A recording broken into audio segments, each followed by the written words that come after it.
and welcome to today's series where we're just going to be playing on the mat all on our own, no equipment required. Sometimes you just feel like doing a little bit of movement, maybe not a full session, but just to get a little bit of goodness into your body. So we're going to start in a kneeling position, so hands onto the ground and knees under the hip line. And then from here, just feeling where your body is in space. So we're just going to let the chest drop down between the arms and then push the chest away. So what is great about this is you just start to feel your shoulder blades sliding closer together and sliding apart. Now, with every movement we do, you can do it well or you can do it not so well. So when you do things not so well, you're probably going to feel like your head is dropped and it's hurting the back of your neck. So that's why we want to make sure that the head is staying balanced up above the shoulder height, that you're not moving from your pelvis as you're doing this. It's just the movement of the shoulder blades wrapping around the ribs and then forward towards the front of the chest. And then finding your balanced position so you're nice and evenly spread across the back of the body. We're going to send one leg out away from you, getting it into a long lengthened position and then bringing the knee under. And then the other leg is going to go out. So getting a little bit of a leg stretch, the knee spread open behind you, the toes getting into a good stretch position, which as you know by now, the toes need to get that mobility in order for good gait or walking patterns to occur. We'll do one more time to each. Now you can keep going with single sides. I'm going to go with double. So when you're ready, tuck those toes under, straightening out into the legs and then bringing it down. And again, pushing out and traveling in. So with this movement, you're just trying to get as still as you can in the upper body, not letting your whole body shape change. And then one more time as we straighten out into the legs and then bringing yourself down. So we're going to widen the knees, having your feet touch behind you, and you're going to drop down onto your forearms to begin. Now everybody's a little different in their range and ability. So we're starting at the easiest range. So if you need to stay here, then of course that's what you're going to do. Could you send your arms out away from you and not collapse into your arms and shoulders, but feel like you've still got a little bit of height away from the floor surface? So you're getting a good stretch through the arms and through the shoulder line. And then from there, taking your two hands over towards the left side, put your right hand on top of the left, and you're going to get a lovely stretch coming down the right arm, into the ribs, into the hip. And then take your hands across to the left side. Again, always checking in that you are going to areas that your body is able to support you in. You don't want to go so far that you feel stress in the movement. And then coming back to center. Now, you can do that again as we just did, or if you've got the range, you're going to sit down towards your feet. And now as you stretch yourself out, you will be lower to the ground. Your arms can rest onto the mat surface. Taking a good breath here, almost feeling like your chest was lifting up in between those arms again, just to get a bit more movement in your upper back area. And then send the hands over towards the left side.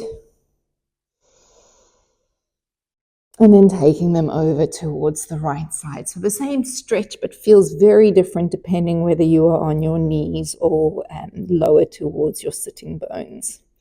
And then coming all the way back up again.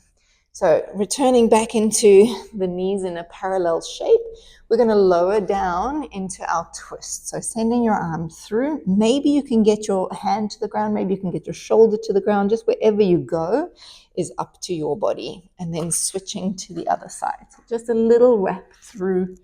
This one I want you to be mindful of is, again, can happen where you bring your hips with you.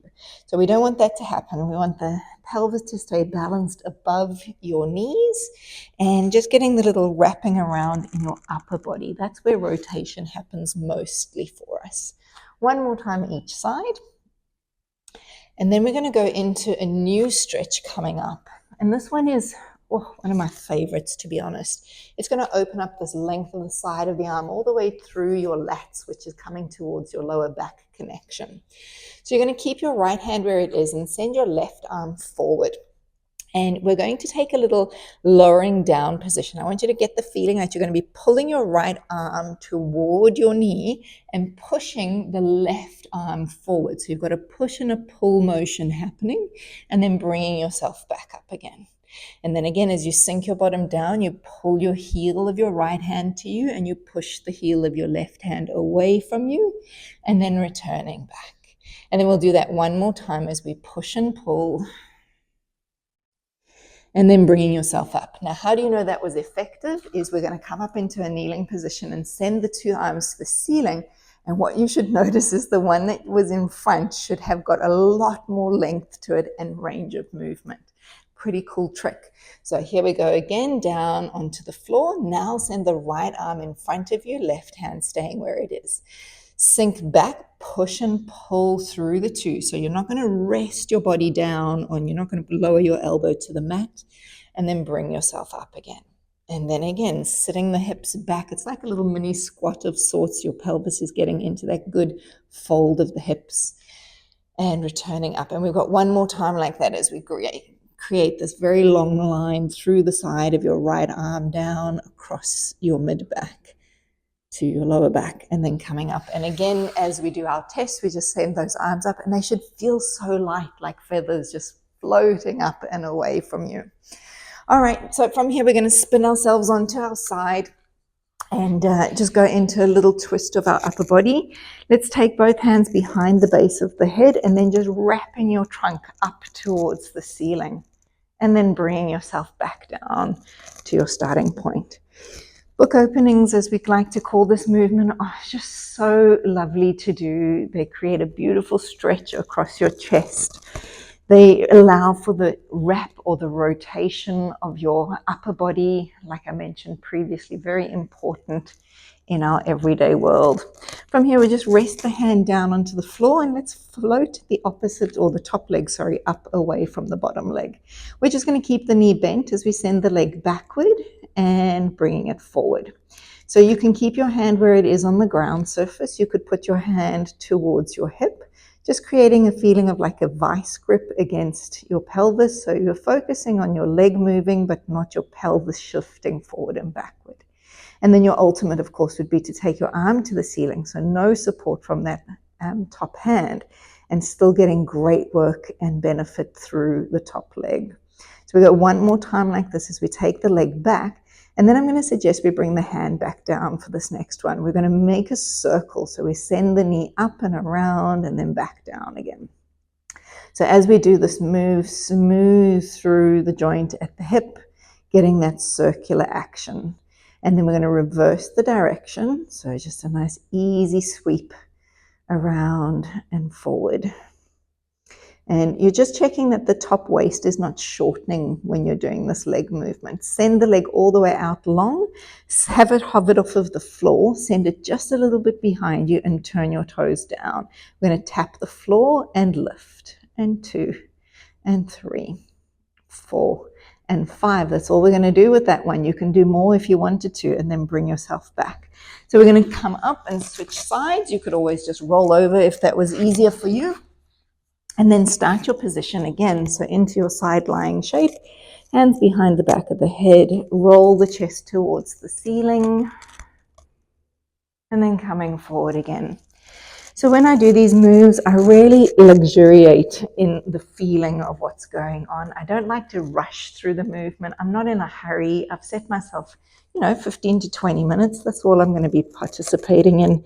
So I don't want to rush ahead. I want to really enjoy every motion that's happening, because each time I do a movement, I'm going to feel something different. Start with your hand down in front of you, top leg lifted, and then we're going to send the leg behind and send the leg in front. So remember, the action here is just a swinging of the leg bone, but without feeling disruption to the pelvis. You can put your hand on your hip again as that little barrier to making sure that your hips don't swing forward, backward. And then, of course, if you want to go for an extra challenge, sending the arm towards the ceiling. Now, on the other side, I recommend it to put your hand back down to your hip or the floor. This side, we're going to do the hand in the air if you feel up for it. We're going to do that circle and bring it back. So with the arm in the air, it's a lot more challenging to control what's going on in the hip circle. So again, you don't want to sort of create a propeller kind of movement here. You want to go slow and easy. We change the direction, only 3 to go. And what could you do to keep your pelvis length the same? So the space between the ribs and the hip.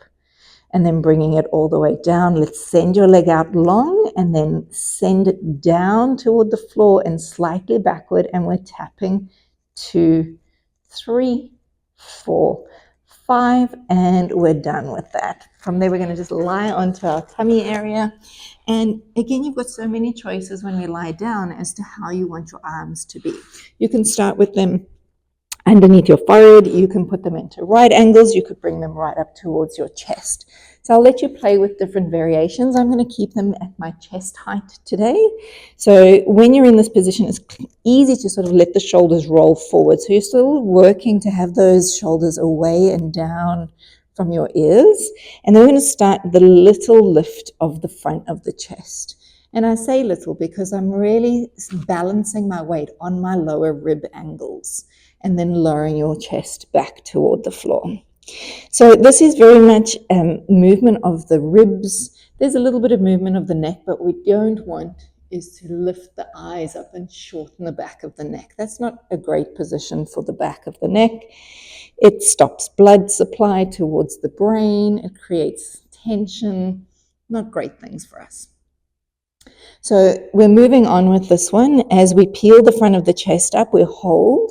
And then from there, raising the hands just away from the floor so that you know that you're working in your back muscles.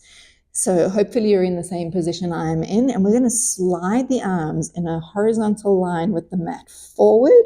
We're going to circle them around and then bring them back into your side and lower the chest down. And repeating, coming up, feel the lift in the upper body. Hold steady as the hands come away from the ground. Reach the arms in front, circle them around, bend the elbows, hands to the mat, chest to the mat. We've got 3 more just like that. So if you've ever swum in a swimming pool, like a breaststroke, this is a very similar action through the arms. So maybe you can feel sort of the resistance of the water. Maybe you can feel the temperature of the water. Maybe you're feeling the sun on your body. Who knows? As long as you're having fun. We'll do one more time like this, peeling the front up. And you should hopefully feel fantastic in your upper back muscles. Remember how those upper back muscles and arm muscles are completely connected. And then down we come. I'm going to take it into the full extension of the spine. If you are not able to tolerate work through your lower back, then you just stay with what we've done. So peeling the front of the chest away from the floor. Let those elbows pull down and then bringing the front body off. So I'm not going to fully straighten my arms. If I do, I'm going to overly come up kind of like a push-up position and then pull the elbows to the back wall, lengthening the front of the body down towards the ground. And then repeating, top of the head leads off, and then applying a little bit of pressure into the hands as my chest comes off. My pubic bone is also off of the mat on this one. Maybe yours needs to stay down. We all have to work with what we've been given, so just making sure that your body shape feels good and supported. And when you're at your top range, you'll feel that your glutes should definitely be in support for you then, because if they are not, then your lower back is going to do all that effort, and we don't want it to. So the sit bones are narrowing underneath you, the glutes are working, and then as you're coming down, as soon as your navel is on, those glutes are free to let go. And then return one last one as we peel the body up. We're going to stay in the up position and make a transition all the way down towards your feet and have a little stretch up. Remember what we did in the beginning? See if you can find the most comfortable position for you. All right, and then coming all the way up. Let's swing our legs through, and we're going to end up in a seated position with your arms out in front of you. We're just going to roll the pelvis down towards the floor, aiming the arms over and behind. Circle the arms around as you curl your head up and peel your body to a seated shape again. Now, if that was challenging, you can hold on to your legs. I'll show you how when we come up. We lower down. The going down is the easy part. As we circle the arms around, the head begins to lift first. You can grab a hold of the legs and walk yourself up the back of the thighs. if that's a little bit easier for your body. And then again, down we go. And lift the head first as those arms circle around. They're going to give you the power to keep coming up. Again, as I mentioned, you can use the legs or you don't have to use the legs. Last one as we travel all the way back and circle ourselves back up into the sitting shape.